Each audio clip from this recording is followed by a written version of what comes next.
Houston, Texas. Hey! My name is controversial. I am embedded in the back of your brain, attacking your spine, making you feel oh so alive and dead at the same time. And I am a drug, and I will disorient the orientation you just received at your new place of employment like a crime scene investigation, trash bagged and deposited in the throat of a victim. I am reasons for lying and denying a self-righteous housing for misinterpretations, hiding from the world, eating 3 meals before nightfall. I bring pain laced with pleasure, will rob a boy of his father and crucify his mother as a martyr. I fix the leaky valves of love, retrogress lovers to strangers. I will bring a grown man to his knees in tears of joy and bloody the wrists of high school romance stories. I am pages and pages of I am pages and pages of I am pages and pages of hymns, hypocrites, and democracy at a high school sex ed assembly where the kids ask, why? 1,000 times without taking ask your parents as an answer. Answering their questions is 6+ rounds of ammunition aimed at senior superlatives, aimed at the local government, ricocheting into bathrooms around the world, writing literature on those toilet stalls. I am a faker. Dramatic officer to the local examination table. I self-diagnose ailments and heal them with the green printed favors to the man with the stethoscope. And the image of safety, but only as safe as a theme park coaster in the rain. I am a walking contradiction, flawless wannabe on the cover of your favorite magazine with perfect imaging painted on my face is making me presentable to the human race. I am a size 0 runway model with a nice smile and a busty ribcage. I am channels 2 through 11 flipping local news to national emergency because TV's not giving you 100,000 soldiers. 200,000 soldiers. And Darfur? What's Darfur? I am the thoughts you lay on a pillow at night. As you cover up your face, you roll over on me. You dream of me. And when you pray for me. Ladies and gentlemen, boys and girls, children of all ages, allow me to introduce myself. My name is Truth, or lack thereof.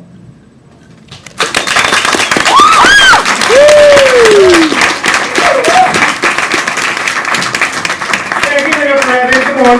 Yeah.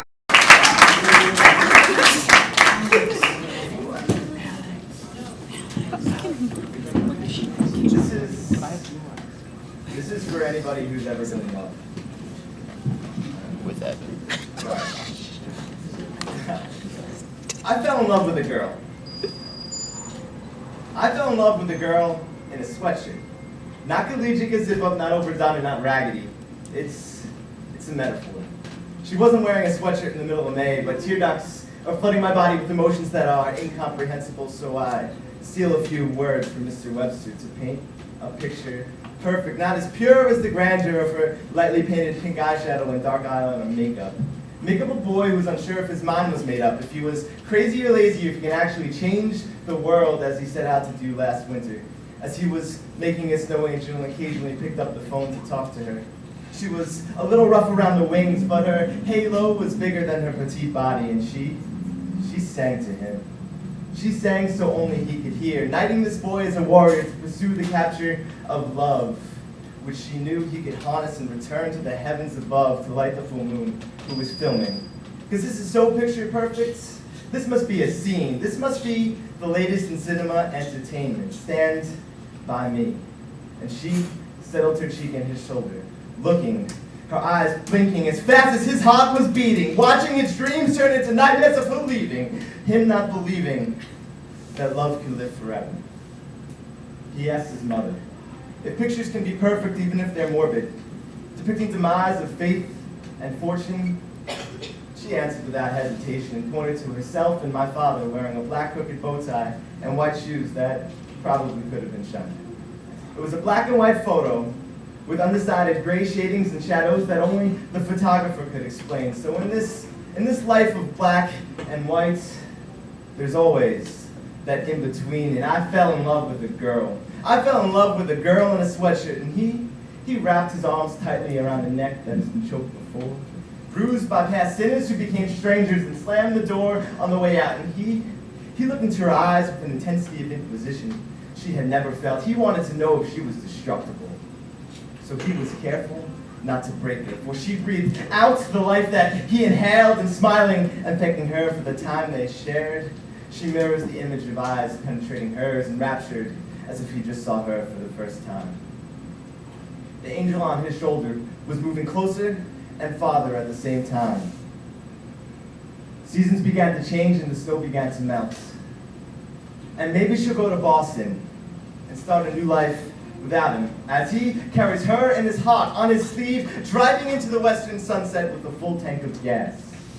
And she squeezes his back, which she's been holding the whole time, hanging on to a moment with every ounce of energy in her exhausted body.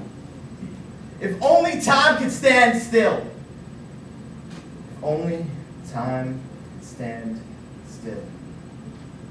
If you're living in the moment, time won't have to, and picture perfect, our arms interlock, shudder, black and white. Picture perfect, Bella Luna caught us looking down, shudder, full-blown color, and he is me, and I fell in love with a girl in a sweatshirt, and it was, let me tell you, it was picture perfect.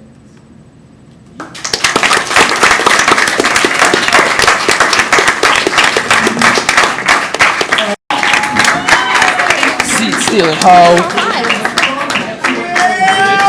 I win.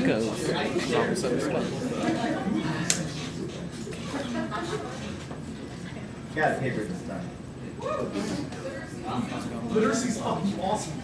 I can say that for the last 4 rounds.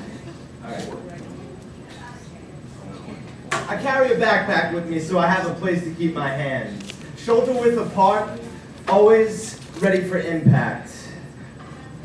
I keep in the closest zipper pictures of my friends and family in order of importance, because I can't trust my memory.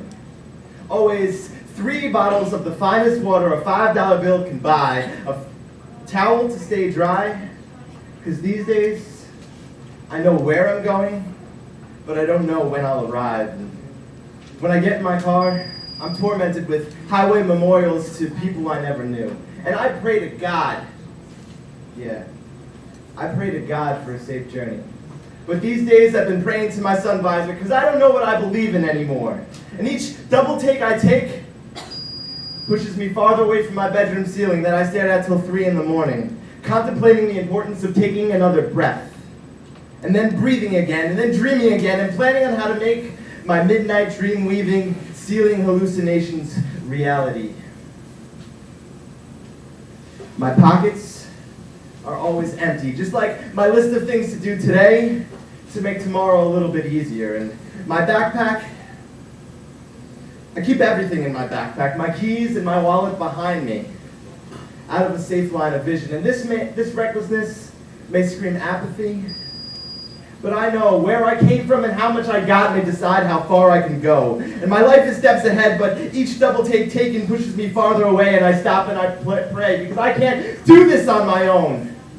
But I don't know if I believe that, because I don't know what I believe in anymore. And I don't know what I want to be, but I know what I'm not. And this is my taxi cab confession.